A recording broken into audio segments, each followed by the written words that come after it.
Assalamualaikum warahmatullahi wabarakatuh. Bismillahirrahmanirrahim. Alhamdulillahirabbil alamin.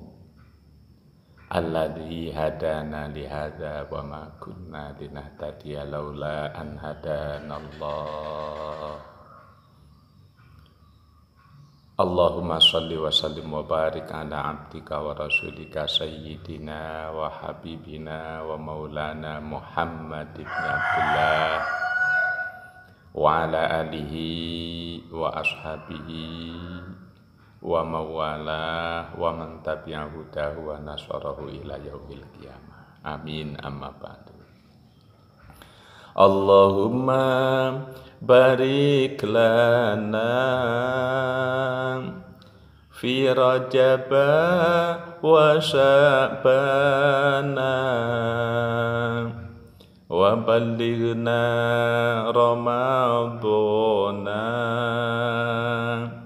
wa ghfir lana dzunubana wa hasil maqasidana. Ya Allah, berkatilah kami pada bulan Rajab kemarin, juga bulan Sya'ban ini, pertemukan diri kami dengan Ramadan yang suci. Ampunilah dosa kami, hasilkanlah maksud kami. Marhaban ya syahrul Ramadan, marhaban syahrul syiyam, marhaban ya Ramadan, marhaban syahrul qiyam, marhaban ya Ramadan, marhaban syahrul ridwan, marhaban ya Ramadan, marhaban syahrul ghufran. Berjumpa lagi saudara, saudari dan sahabatku semua dimanapun berada. Alhamdulillah, masih di dalam naungan hidayah, taufik, inayah, rahmat dan barokah dari Allah Subhanahu wa ta'ala. Alhamdulillahirabbil alamin. Kita sangat beruntung dijadikan oleh Allah sebagai hambanya yang muslim. Kita lanjutkan di bagian yang ketiga ini, menggapai atau meraih hidup bahagia abadi dunia dan akhirat. Kemarin di bagian kedua sudah dijelaskan bahwa dalam kenyataan hidup ini hanya ada dua komponen. Pertama khaliq, kedua makhluk. Khaliq tunggal, hanya Allah Subhanahu wa ta'ala, pemilik otoritas segala-galanya, yang punya kuasa mencipta, mentiadakan, mewujudkan, menghilangkan, menghidupkan, mematikan, memberi, menolak, mencegah, menyehatkan, menyakitkan, menyembuhkan. Semuanya, kewenangan itu hanya ada pada khaliq. Selain khaliq adalah makhluk. Nah, selain khaliq adalah makhluk. Makhluk itu yang paling rawan ya kita, manusia. Kita manusia.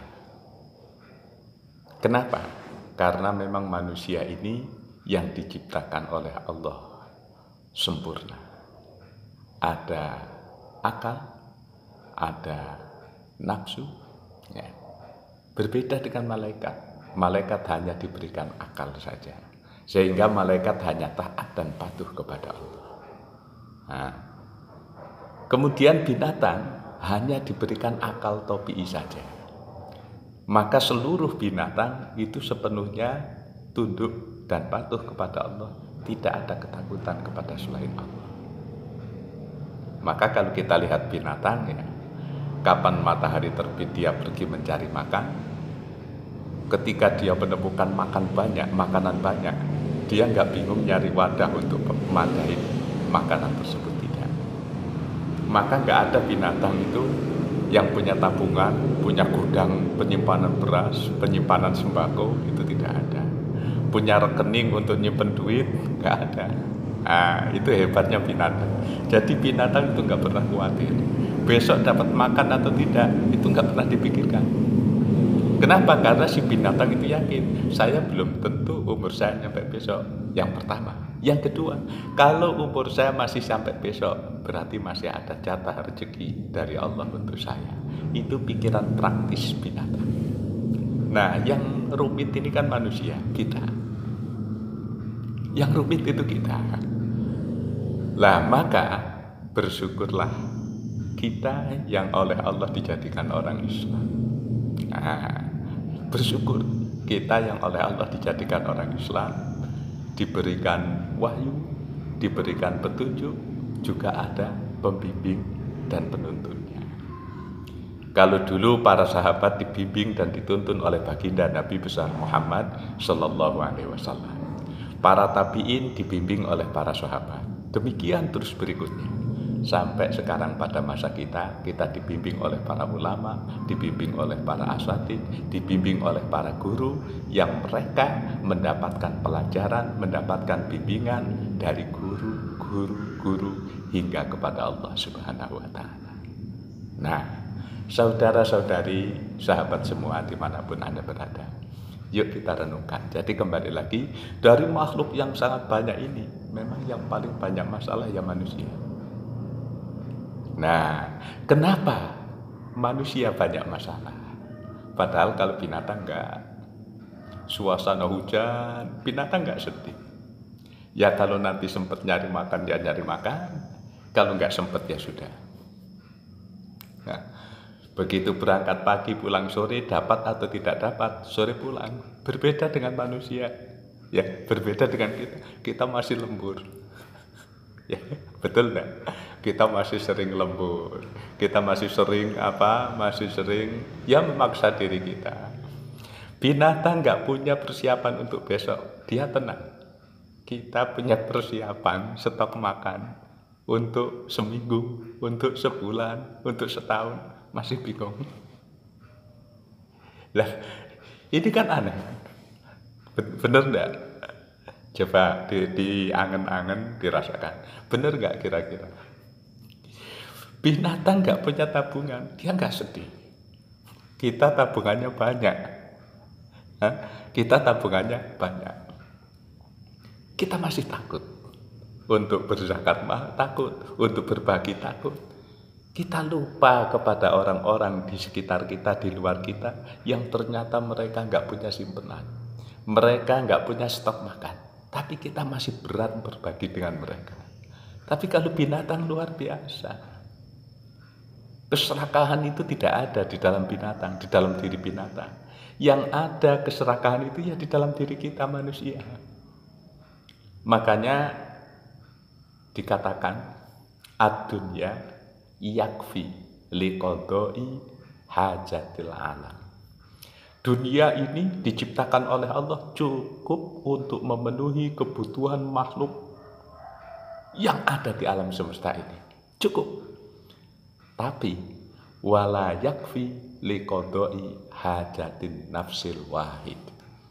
Dunia ini nggak akan pernah cukup untuk memenuhi kebutuhan nafsu satu orang. Nah, maka sekarang kita renungkan. Kalau masih banyak saudara-saudara kita yang kesusahan, kenapa? Karena kita masih menyimpan uang. Kalau masih banyak saudara-saudara kita yang kelaparan, kenapa? Karena kita masih menyimpan stok makanan, stok sembako.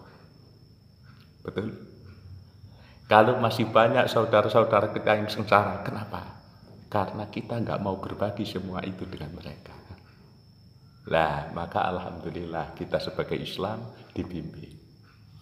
Islam ini membimbing kita hidup itu bahagia. Ingat saudara-saudari dan sahabatku semua, saat kita mati, tabungan kita di bank gak dibawa. Saat kita mati, gudang sembako kita yang ada di gudang gak akan dibawa. Saat kita mati, pakaian yang banyak kita simpan di lemari gak dibawa. Saat kita mati, apa yang dibawa? Hanya iman dan amal kebaikan. Illa man atallaha biqalbin salim. Kecuali orang yang tetap bahagia itu adalah orang yang kembali kepada Allah dengan iman yang tetap baik di dalam hatinya dan amal yang soleh. Dia akan selamat dan mulia. Oleh karena itu saudara-saudari, sahabat semua dimanapun berada, kembali lagi, yuk kita sadari, kita bersyukur kepada Allah. Alhamdulillah dijadikan orang Islam. Alhamdulillah dijadikan orang Islam. Makhluk banyak sekali, manusia yang paling sempurna. Walaqad khalaqnal insana fi ahsani taqwim. Dan manusia yang paling banyak masalah. Nah, bagaimana kita bisa terbebas dari semua masalah? Hanya satu caranya. Udkhulu fis-silmi kafah. Mari kita pelajari Islam dengan sebenar-benarnya, dengan sungguh-sungguh, supaya kita mendapatkan petunjuk Islam. Lah maka dikatakan manusia yang banyak sumber masalah. Manusia ini sebagai sumber masalah, sebagai sumber malapetaka, sebagai sumber kerusakan di muka bumi. Ya Allah.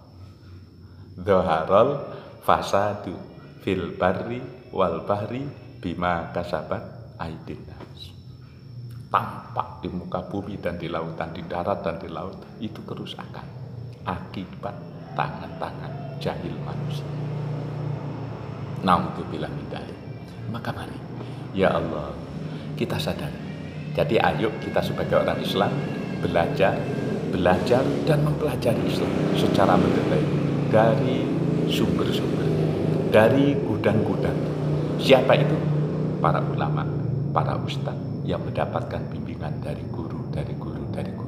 Bukan mereka-mereka yang hanya membaca terjemahan. Bukan. Kalau mereka hanya membaca terjemahan, sama sekali tidak akan tahu isinya Islam. Nah ini artinya apa? Saya bukan melarang, silahkan Anda membaca terjemahan, tapi itu hanya sekedar untuk wacana. Kalau Anda ingin punya kefahaman, punya pemahaman yang mendalam, yang sesuai dengan yang dibawa oleh baginda Nabi Muhammad, ikutilah para guru-guru yang bersambung gurunya sampai kepada Rasulullah. Nah, jadi makhluk yang paling bermasalah dan pencipta masalah adalah manusia. Manusia yang paling menciptakan masalah adalah non-Islam. Loh, kok begitu? Iya, karena non-Islam nggak ada petunjuk yang membimbing dia mengarah kepada maksud dan tujuan diciptakan oleh Allah. Nah, orang Islam, sekarang kembali kepada orang Islam. Makanya Allah Subhanahu wa Ta'ala itu menegaskan, kuntum khaira ummatin ukhrijat linnas. Kamu wahai orang-orang Islam sebaik-baik umat dikeluarkan oleh Allah untuk manusia. Lah terus orang Islam ini yang terjamin yang paling baik itu siapa? Baginda Nabi Muhammad SAW bersabda, ini perhatikan ya. Ad-dunya mal'unatun wa mal'unun ma fiha. Ad-dunya mal'unatun wa mal'unun ma fiha. Dunia itu kesemuanya dilaknat oleh Allah. Illa aliman wa muta'alliman, kecuali orang yang mengajar dan orang yang belajar. Wa ma walahu, dan orang-orang yang memfasilitasi belajar mengajar. Lah ini, jadi sabda Rasulullah ini mempertegas umat Islam Ini yang tetap mulia, yang tidak dilaknat oleh Allah itu adalah aliman wa muta'aliman wa mawalahu. Orang yang mengajar, orang yang belajar, dan orang yang memfasilitasi belajar mengajar. Anda membiayai orang untuk ngaji, itu termasuk tidak dilaknat. Anda membiayai guru supaya dia bisa menyampaikan pengajian, itu termasuk tidak dilaknat. Anda sebagai guru atau sebagai pelajar, itu termasuk yang tidak dilaknat oleh Allah. Nah, mudah-mudahan melalui media ini kita termasuk di dalam 3 golongan yang tidak dilaknat tadi. Aliman, muta'aliman, dan walahuma. Saudara-saudari dan sahabat semua dimanapun berada, baik pertemuan kali ini di bagian ketiga sampai di sini. Mudah-mudahan ada manfaatnya. Assalamualaikum warahmatullahi wabarakatuh.